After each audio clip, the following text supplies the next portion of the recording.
Welcome to Ira's Everything Bagel, where I talk with intriguing people about everything, their passions, pursuits, and points of view. It's one thing to buy a bottle of wine, even an expensive one, but it's something else to buy a vineyard, especially in France. My guest today did just that. He's Alex Gambal, author of Climbing the Vines in Burgundy, How an American Came to Own a Legendary Vineyard in France. It's published by Hamilton Press, and it's available on Amazon, Barnes and Noble, and all the usual places. For everything about Alex Gambal, that's Gambal, go to climbingthevines.com, and you can follow Alex on Instagram, LinkedIn, and Facebook. And Alex, welcome to the show. Thank you, Ira. It's good to be here.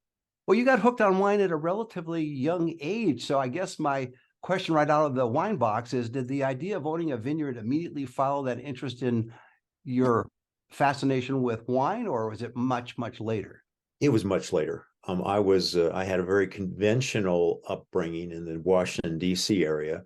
Kind of grew up with Mouton Cadet and Ruffino and my dad's beer, my mother's CC on the rocks. And very much overcooked. We called my mother's overcooked chicken the bad hens. But we all ate well, and we weren't hungry. And it was just one of those things where, in the late 80s, I got married young, had children young, and started hanging out at wine stores in Washington, D.C.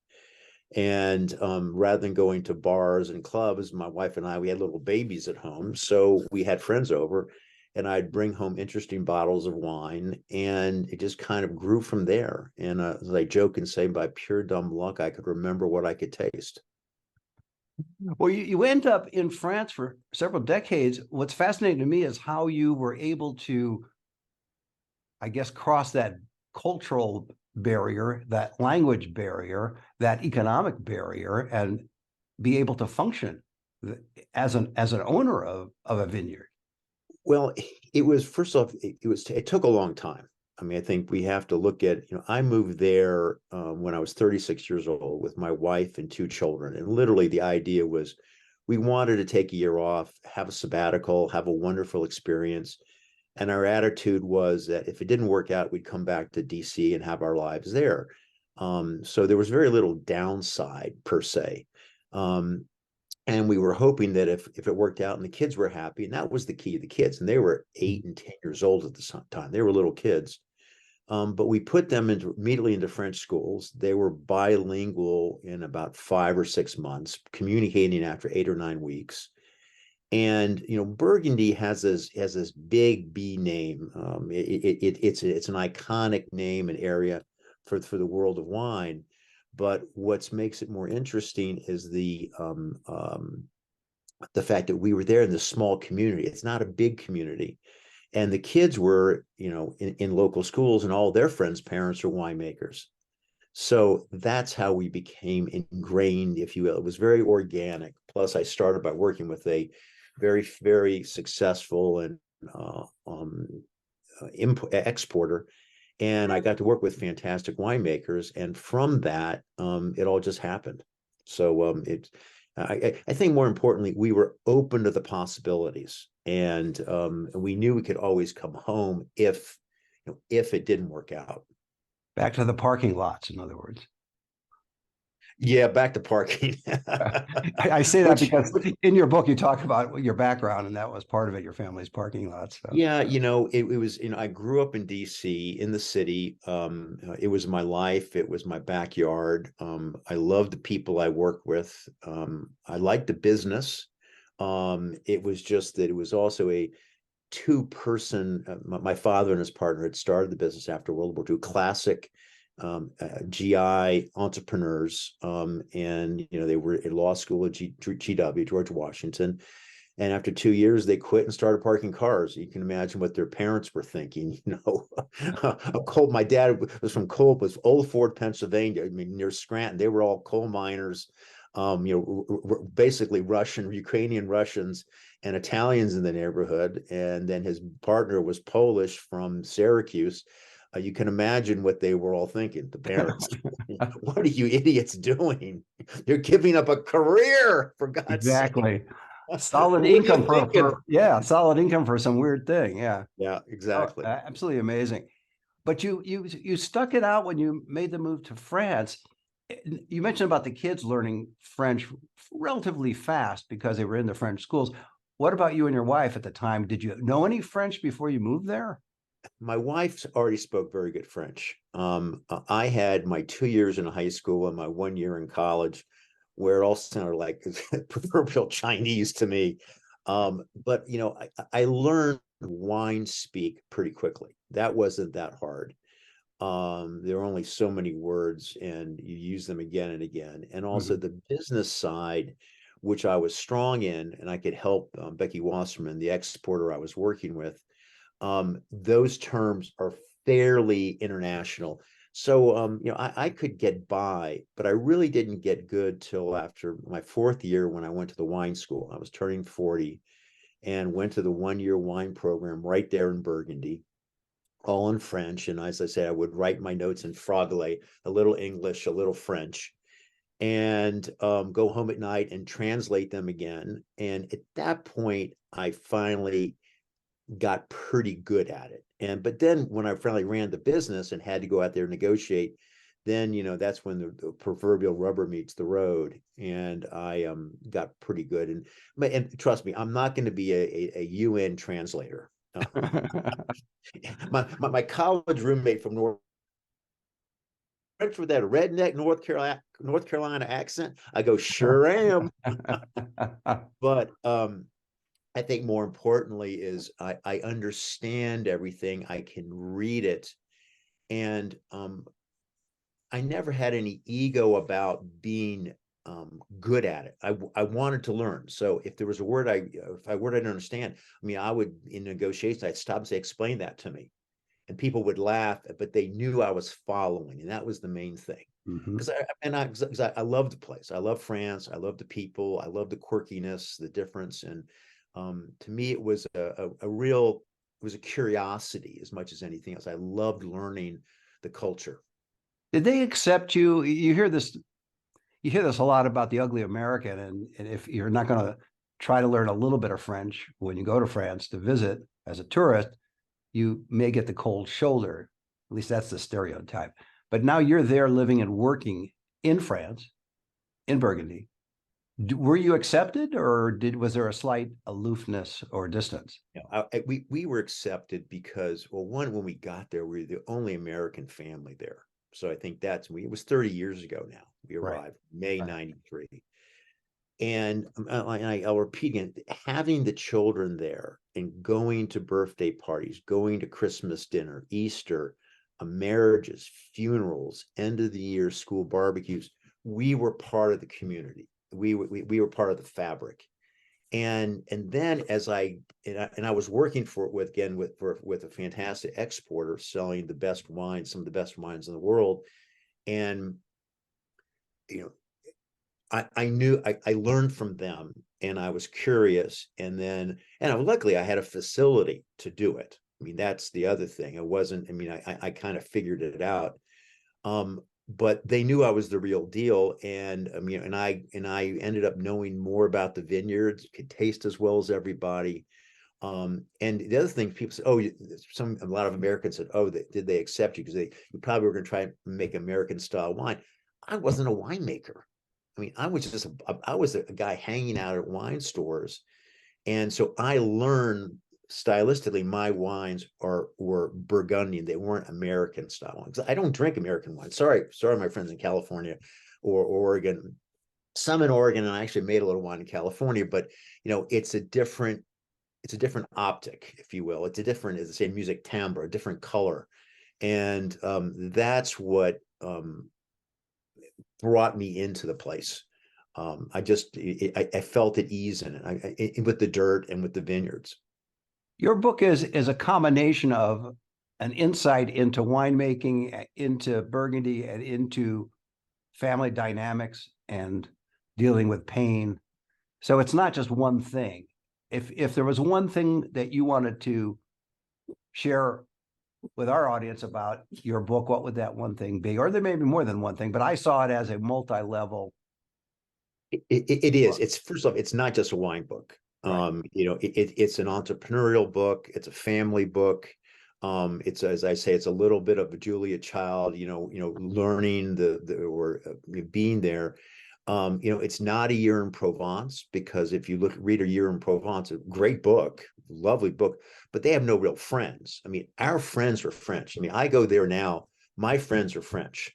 And I think part of it was, I remember we'd go to Paris and be with other expats, and their only friends were other expats. And I go, I don't want to be around other North Americans. I moved to France to be part of the culture.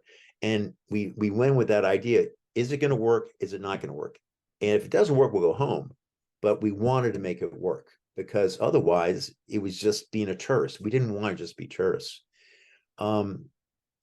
I think the book is, it also talks a lot about the wine business. And I try to, I think some of my friends in the business are not going to be very happy with some of the things I say, but tough. Exactly. Telling the truth. This great friend of mine from South Carolina with his wonderful accent, he was a PR guy, goes, Alex, I think you write quite well, and what you write is quite funny. But call me crazy. I don't think it prudent to write and tell people that your investors invested in a shitty business and your customers are a bunch of assholes. Sell the business, then write the book. Well, So yeah, it's a funny thing, because in the book you were also talking about when you decided to sell, which was, I'm sure, not a pleasant experience based on the book, and how you were at that last point. I know I'm jumping ahead, but this stuck in my brain, how you were in France. It's a little different than here in the United States, but when you seal the deal in France, it's actually done electronically, the paperwork. You're not filing it physically. So you're in this modern office building, and you would expect things to function, such as Wi-Fi. And no, it's not. And so after all this endless negotiation and the tension and the pressure, and you finally get to the point, okay, we're ready to file the documents, and you can't get a Wi-Fi signal. I thought my head was going to explode. I bet.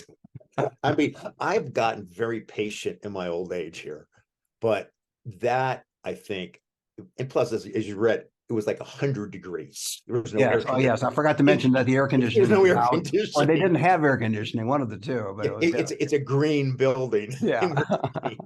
So it It's was called one of the, green with mold from lack of air conditioning. Yeah. it was one of those seminal moments that tries men's souls, as they say. Well, you had a lot of. We got through it. You did. Now, of course, there was personal tragedy with your wife, which you talk about in the book quite openly as well. So, as I said earlier, the book is not just one thing. It's a mix of a journey, an adventure, business, social interaction within France, and family life. And it has all these elements. Do you miss France now, or Burgundy specifically, now that you're back in the United States? I miss my friends, and I miss this life I had. But with what happened with my wife, and I'm a funny bird. When I decide to do something, I turn the key and I'm on to other projects. So I'm right now, I feel like I have a new life, new real estate projects, new charity projects. I've helped create a daycare center for 50, 60 kids, literally moving my old house. So it's funny. I think about Sandy Koufax with the Dodgers. Right. But I don't want to put myself in that same league. But at the height of his career, his height of his success, he walked away from it. And I felt I had done about as much as I could do. Mm-hmm. And then when my wife passed, and that piece of my life, because France was home. I still have my home there. I'm going there later this month, or in October. I'm going there for 6 weeks. But I don't have anything, as Julia Child said, I don't have anything to do anymore. I go there now. I'm a tourist. I enjoy it. I see my friends, and also all my friends. I'm 66. All my friends and my children are 38 and 41, and all of their friends are making the wine, just like I was a generation ago. So I think it's time to move on. And I think sometimes, and I saw this in too often in business, especially in family businesses, people sense of who they are is their business. Mm. And I never thought of myself as just Alex Gambal winemaker. I have a lot of other interests, and I was ready to do other things. So there's no. It was interesting. I got an email this morning from one of the people I sold the business to, and it was. I said I have no regrets, and he said we have a wonderful tool now. We got great people making it, and I know who the winemakers are who've taken over the land, and I'm very happy about that. It was the proverbial win-win for everybody. Before you Hope turn the key, though, yeah, before you turn the key, and some people would call it compartmentalizing, but you're turning the key and going on to another phase of your life. You did decide to write a book. Yes. So clearly things were on your mind before you turned that key, that you wanted to get that all down. Was it a sense of sharing memories with your kids who are adults now, with their kids, which are your grandkids, or just letting people know what it was like in this moment of time to do these things? What was I guess, the rationale or the motivation for you, the burning desire to write this book? And again, let me just say the book's called Climbing the Vines in Burgundy: How an American Came to Own a Legendary Vineyard in France. I think it's probably more the latter. I'm a good storyteller. I loved stories. My first job was teaching eighth grade English. I love to teach, and throughout my and every year, several times a year, especially the harvest, I would write long letters and notes to my mailing list about what was happening, and people just found them fascinating and fun. It was just like I'd make mistakes and I'd poke fun at myself. And I had many friends said, "You got to write a book. You got to write a book." So I literally in the spring of 17 sat down and in about 6 or 8 weeks wrote most of the corpus, most of the main stories. Now, as I've learned, it's a lot of work. It's very published. Very hard to refine something into a finished product. And that I grossly underestimated. No idea it was that bad. But the stories were things I just told people. Like I've already told some of the stories here with you, and Mhm.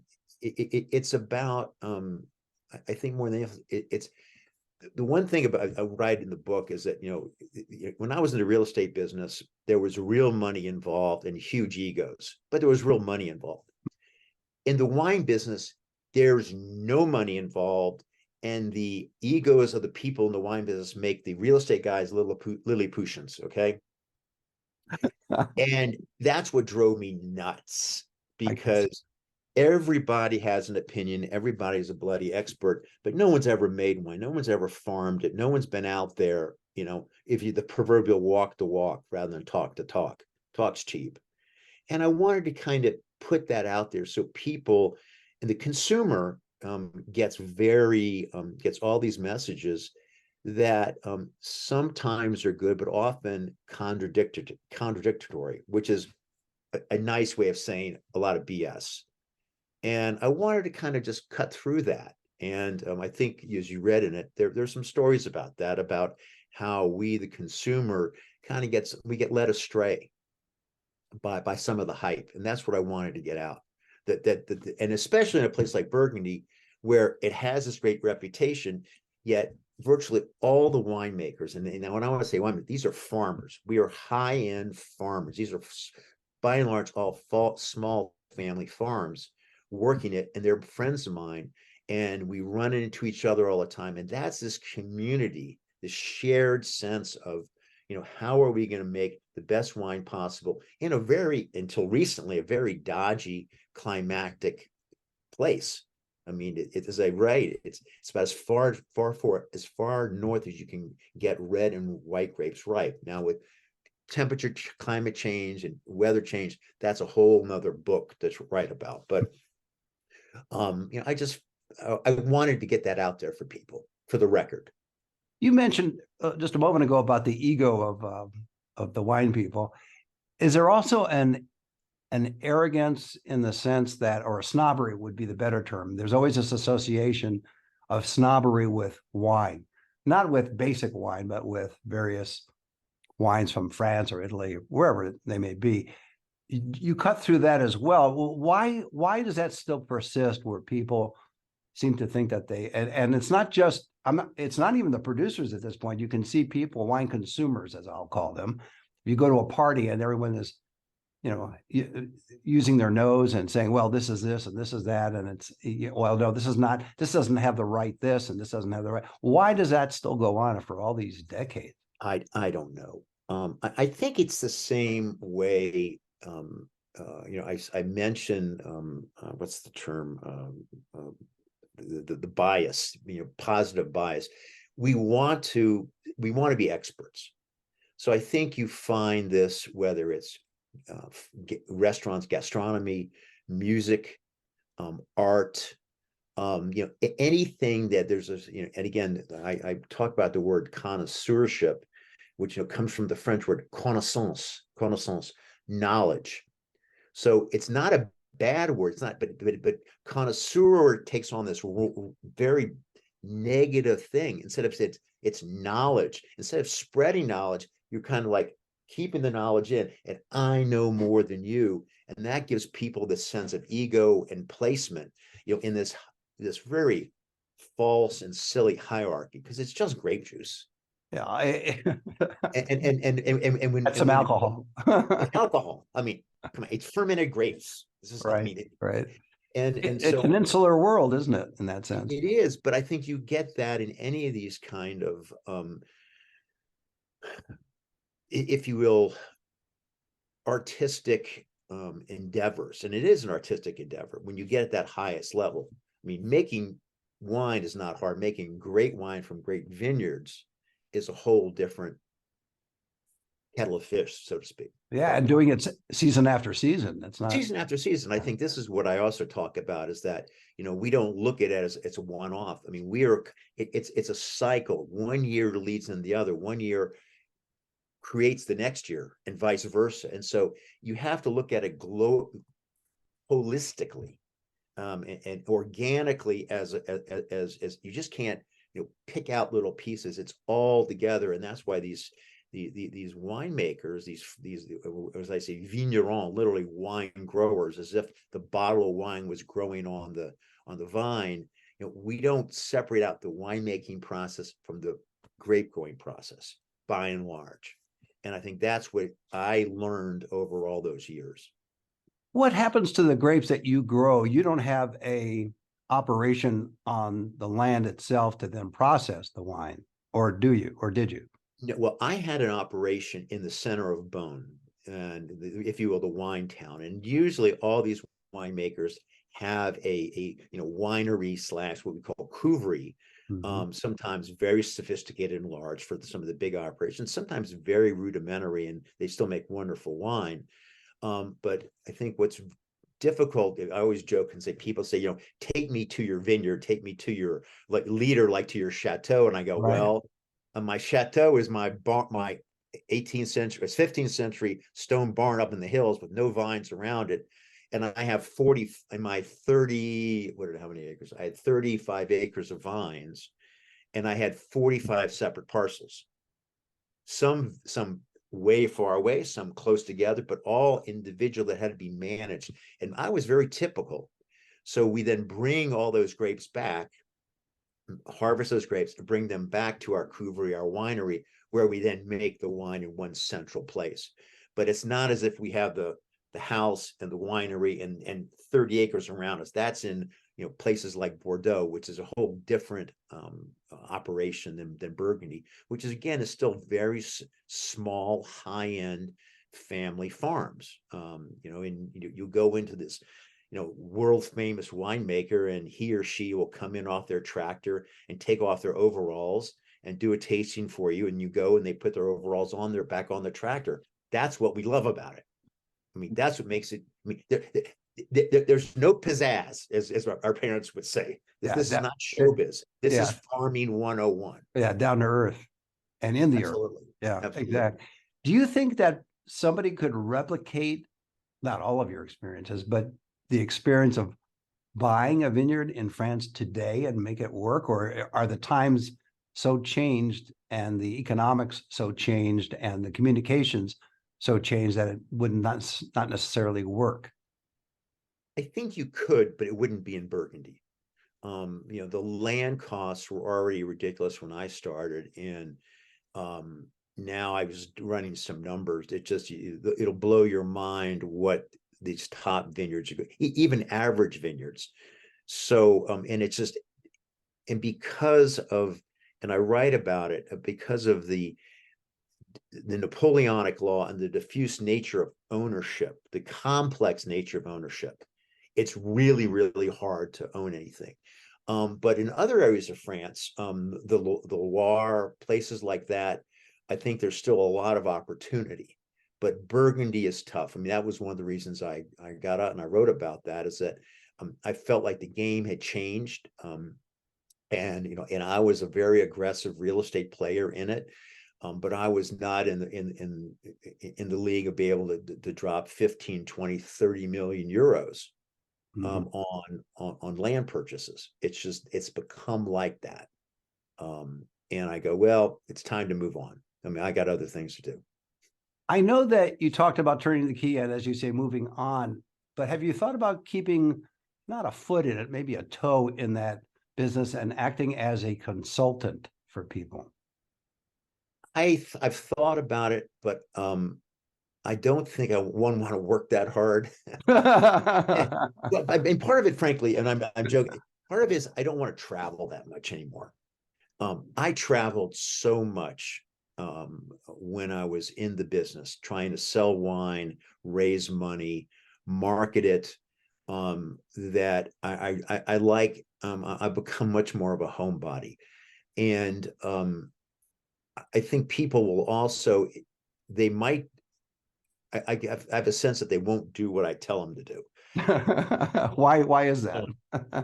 Well, I mean, for example, I made wine with one of my dear friends, a couple of great friends and partners in California, in Santa Barbara, for 3 years, 2016, 17, and 18. And I remember doing this tasting in Washington, and a woman asked me, why can't they make, they can't make Burgundy style wines in California? And I said, well, I think we can. And I'm actually doing that. But is there a market for those wines? And yeah, you might be able to make 500, 1,000 cases a year to sell, but you're not going to make 10, 20, 100,000 cases, because that's not the market. That's not the taste profile of California wines. And it's not a right or wrong answer, it's just a reality. And so I made, with my partners, some fabulous Chardonnay Pinot Noir from Santa Rita Hills, very much in the, I would say, and I hate to say Burgundian style, because everybody over there, everybody in California says, oh, I'm making in the Burgundian method. And we go, what does that mean?